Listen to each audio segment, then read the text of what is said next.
Hello, I'm Rakeen, and for this month's Health Educational Talk by Missy Care, we'll be focusing on sun safety awareness.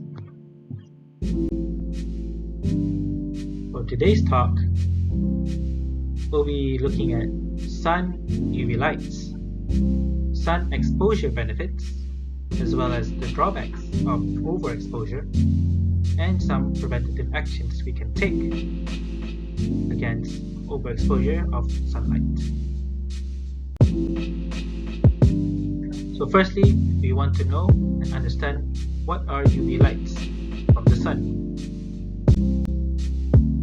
So the solar spectrum for what makes up the lights from the sun is 52 to 55% infrared or near infrared light, which we detect as heat, 42 to 43% visible light, which our eyes detect as colors, and 3 to 5% ultraviolet light, which are basically invisible to us and somewhat undetectable.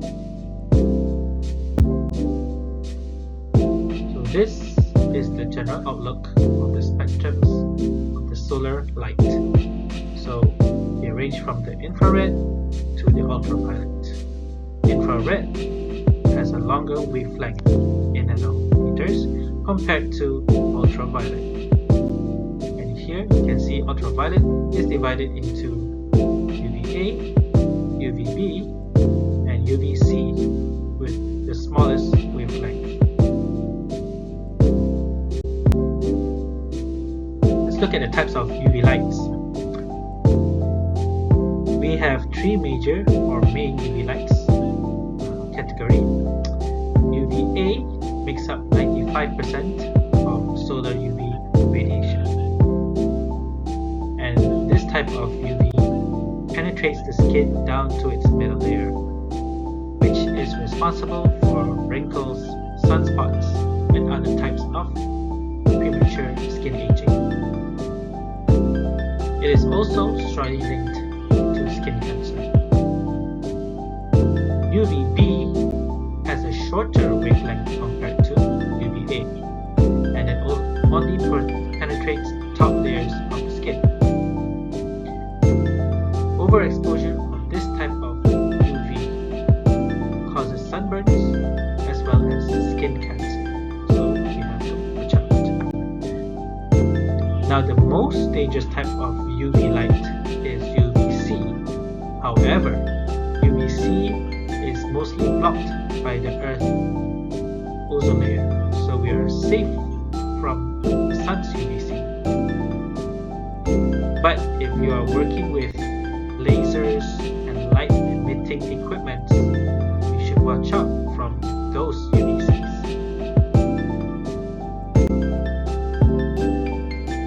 Let's look at some of the benefits of sun exposure. So sun exposure has positive and negative effects on the human body. For example, it can cause burns to the skin and increase risk of cancer over the long term. However, sun exposure is vital in the synthesis of vitamin D in the skin. So we need to find an optimal balance between healthy sun exposure and dangerous overexposure. So here are the four main benefits of moderate sun exposure. We have increased vitamin D, improved mood, higher sleep quality, and lowers blood pressure. Let's look at one by one. So here's a diagram of how vitamin D is synthesized or produced from sunlight exposure. So the components that help to synthesize vitamin D is actually UVB. So UVB is absorbed through the skin and converted or produced into pre-vitamin D3 in the skin. This pre-vitamin is then attracted to a vitamin D binding protein known as DBP in the blood circulation, and this attraction or the binding of the protein makes its way all the way to the liver and kidney, where it is metabolized into what you call dihydroxy vitamin D. We have a few types. We have 1,2,5 dihydroxy vitamin D, as well as 24,25 dihydroxy vitamin D. Now, these types of dihydroxy vitamin Ds are very important in regulating intestinal and kidney calcium and phosphate metabolism, as well as for bone health. So those with deficiency in vitamin D are known to have poor bone health or density. So vitamin D is quite important. Another benefits of sunlight exposure is improved mood. There have shown researchers have shown direct relationships between sunlight and production of serotonin when testing with yeast. And as you know, serotonin plays a key role in body functions such as mood, sleep, digestion, nausea, wound healing, bone health, blood clotting, as well as sexual desire. It is possible that the skin itself is involved in the production of bioregulation of serotonin. So here it's saying that we can produce serotonin just from absorbing some sunlight. And serotonin has been implicated in the etiology and treatments of depression since advent of tricyclic antidepressants from the middle of the last century. Serotonin is a key role in antidepressant medication. Another benefit of moderate sunlight exposure is higher sleep quality. Now, our sleep pattern is regulated by what we call the circadian rhythm, which is a 24-hour internal clock in all of us that coordinates a wide range of processes in the body, including sleep. This rhythm is controlled by a small part of our brain known as the circadian pacemaker, as a natural pacemaker, that is powerfully influenced by light exposure. So an excess or poorly timed artificial light exposure can cause a person's circadian rhythm to be misaligned with the day-night schedule. So this can throw their sleep out of whack and induce other concerning health impacts, including worsened metabolism, weight gain, cardiovascular problems, and perhaps even an elevated cancer risk. So here they're saying that if we're using our phone and we're not giving our body enough time to rest, our circadian rhythm will misalign and the body won't properly rest because of that. The light or dark cycle of the sun keeps our bodies synchronized with these predictable environmental changes. Light will even pass through our closed eyelids during sleep and signal the circadian pacemaker. So, very important. So here you can see a general outlook in circadian rhythm. So the sunlight actually inhibits melatonin, which is the chemical in our brains to help make us fall asleep, whereas the lack of sunlight or moon will stimulate production of melatonin, which will help us to fall asleep. So another benefit of moderate sunlight exposure is that it lowers blood pressure. So here there's a research with 46 million blood pressure readings, and the researchers found that exposure to sunlight or UV sunlight was associated with lower systolic blood pressure. So blood pressure is composed of the systolic reading as well as the diastolic reading. here they're saying that sunlight exposure can lower the systolic blood pressure, which is the first number in the blood pressure reading, regardless of temperature. Now here is important because if temperature is influenced, okay, then it might not be UV light, it might be the infrared component of the sunlight. But since it's regardless of temperature, that's a huge finding, as UV light is undetectable and cannot be translated into temperature, unlike infrared light. So whether an enthusiastic proponent of the health effects of sunlight published an early laboratory study showing UV light releases nitric oxide in the skin, and nitric oxide is one of the components that help to dilate your arteries, which in turn lowers your blood pressure. So here is a more further in-depth diagram showing that UVA is absorbed through the skin from the sunlight, and this helps to synthesize nitric oxide in the skin, and this nitric oxide is mobilized into the bloodstream, which helps to dilate the blood vessels.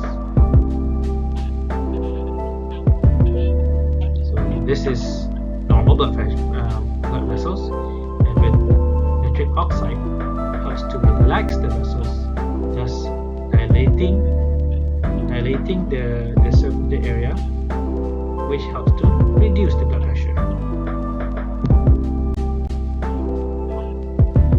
Now, what are the drawbacks of sunlight overexposure? Too much of a good thing can also be bad. So some of them include skin cancer, premature aging of the skin and other skin problems, cataracts and other eye damages, and immune system suppression. Let's look at some statistics in Malaysia regarding skin cancer. So skin cancer is a growing concern in Malaysia, particularly among fair-skinned individuals who are at high risk of developing the disease. Malaysia's tropical climate and location is near the equator, which also contributes to higher levels of ultraviolet radiation, which is a known risk factor for skin cancer, UVA and UVB. According to the Malaysian National Cancer Registry, skin cancer is the third most common cancer in Malaysia after breast and colorectal cancer. In 2012, there were 1,541 cases of skin cancer diagnosed in Malaysia, the majority of the cases occurring between individuals aged 50 and above.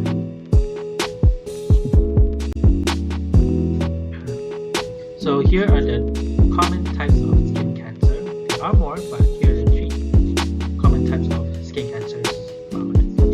We have the basal cell carcinoma, or basal cell, squamous cell carcinoma, or for short SCC, and then we have the melanoma,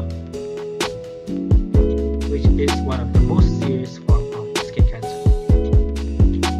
So basal cell carcinoma is formed in your basal cells in the lower part of your epidermis. Your skin, we have a few layers. So epidermis is the top layer of your skin, and among them we have the basal cells, which is the lowest part, and this cancer forms from there. We have the squamous cell carcinoma, and it is formed in the outside layer of your skin. So this one is in the outer side of your epidermis. And then we have melanoma, which forms in the cells called melanocytes, and melanocytes produce melanin, which is the brown pigment that gives your skin its color and protections against some of the sun's damaging UV rays. This is the most serious type of skin cancer because it can spread to other areas of your body or metastasize.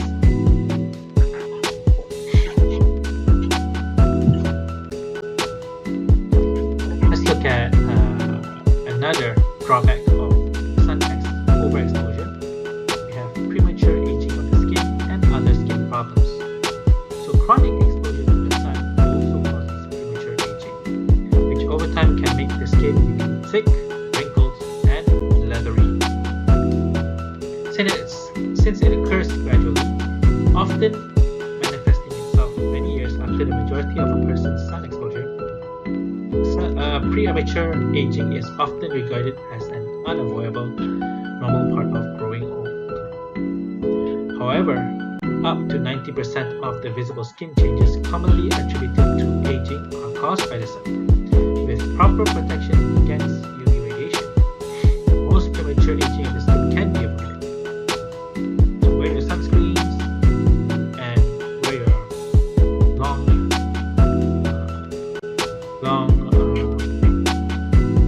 wear complete clothing.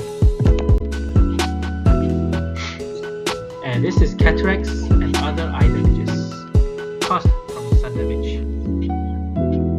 So cataracts is one of the main eye conditions that are caused by overexposure from the sunlight.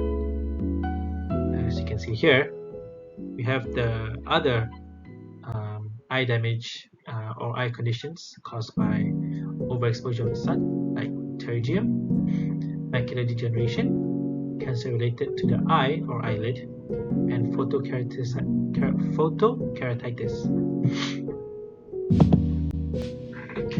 Sunlight is a source of ultraviolet radiation. Artificial lighting and tanning beds may also produce UV rays. These rays can damage the eye structure over time with enough exposure. UV lights can damage the several parts of the eye, which includes the surface tissue, the cornea, and the lens of the eye. This in turn can increase your risk of various eye diseases, as we saw just now. If you think you might have sun-damaged eyes, here are some telltale signs many people with sun-damage experience. So if you feel these symptoms and you have been exposed or ever overexposed with sunlight, then you will know that you might have sun-damaged eyes. So these include blurry vision, scratchy feelings in the eye, feeling itchy in the eye, watery eyes, redness or pain in the eye, sensitivity to light, halos like bright circles or rings around the light in your eye or in your vision, and temporary vision loss. Another drawback from overexposure to sunlight is your suppression of your immune system. So one of its most important effects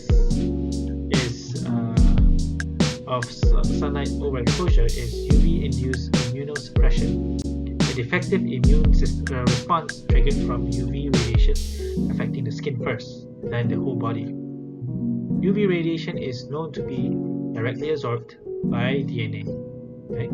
Especially UVB, and by cis-urocanic acid in exposed and promote the production of reactive oxygen species or radicals, which in turn may cause DNA damage. And these alterations lead to changes in the production of different molecules related to the immune system, including interleukin-10, IL-4, prostaglandin E2 or PGE2, and these molecules in turn modulate systemic immune responses, promoting effects in cellular immunity.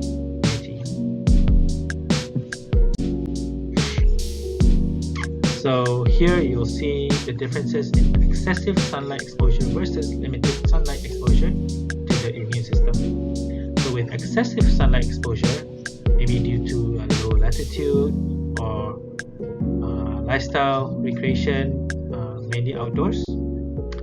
So many regulatory cells molecules and fewer effective T cells, which will lead to continually immune suppressed and can lead to conditions like skin cancer. Whereas limited sunlight exposure, maybe you're due to high latitude, meaning that you're away from the equator, or relative inactivity, maybe staying too long indoors, not enough sunlight, which will lead to fewer regulatory cells and molecules, and which causes many effector T cells and lead to insufficient immune suppression. So this will lead to conditions like autoimmune disease, polymorphic light eruption, and also cardiovascular diseases and asthma. So you need sunlight exposure, but not too much. So what are the ways to prevent sunlight overexposure? It is not possible to avoid sunlight completely, but there are ways to help ensure you're not getting too much sun when you're outdoors. Number one, simply staying in the shade, especially during midday hours, is one of the best ways to limit your UV exposure from sunlight. Protect your skin with clothing that covers your arm and legs. Okay. Wear a wide brimmed hat to protect your head, face, and neck. Wear sunglasses that block UV rays to protect your eyes and the skin around them. And use sunscreen with at least SPF 30 to help protect the skin that isn't covered with clothing. It is also important to avoid tanning beds, booths, sun lamps, and other artificial light sources of UV radiation, and to use protective clothing, UV shields, and filter exposure to UV in workplace. So here are some tips, as we mentioned just now, for sun safety. For example, putting on a wide brimmed hat, like this one, using sunglasses, or nowadays we have better technology in your eyeglasses, which help to automatically protect you from UV, or at least your eyes. Wear protective clothing that cover your hand, arms, and your leg. Drink more water, okay, to combat dehydration. Use sunscreen with at least 30 SPF. Avoid sun between the hours of 11 AM to 3 PM, which are considered midday, and the sun is at its highest. Avoid direct sunlight during these times, so you can stay in the shades or maybe indoor. So here we will see the effects of wearing SPF 30 sunscreen. So without SPF 30 sunscreen, or what we call naked skin, your skin will dry up easily, and this will actually trigger your melanocytes to overwork to prevent the sun. Okay, over time that could cause your melanocytes to turn into tumors called melanoma just now. So applying the sunscreen, this will help to block UVB and UVA, and as you know, UVC is blocked by the ozone already, so your melanocytes are not overworked, and thus your skin cells underneath the sunscreen are safe. Now, wearing sunglasses, your technology of the sunglasses and even your eyeglasses is very good. They have multiple films and layers which help to block UVA rays as well as UVB rays. Okay, and sometimes they just block blue light altogether, which are very useful when you're doing computer work or long hours using your phone.